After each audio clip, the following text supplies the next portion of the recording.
saudara-saudara kita syuhada tsunami yang sudah 20 tahun ya, tragedi ini terjadi.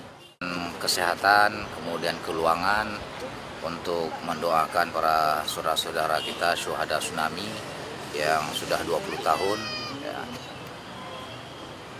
tragedi ini terjadi dengan tema yang diangkat, nah ingat selamat ya.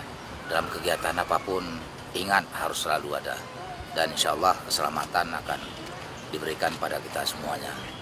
Kemudian sebagai salah satu pelaku sejarah juga ya, di saat terjadi musibah, kuburan massal di Siron ini adalah kuburan terbesar ya, sampai hari kelima dengan catatan PMI Aceh Besar, yang saat itu kita juga sebagai aparatur bergabung sebagai relawan PMI Aceh Besar.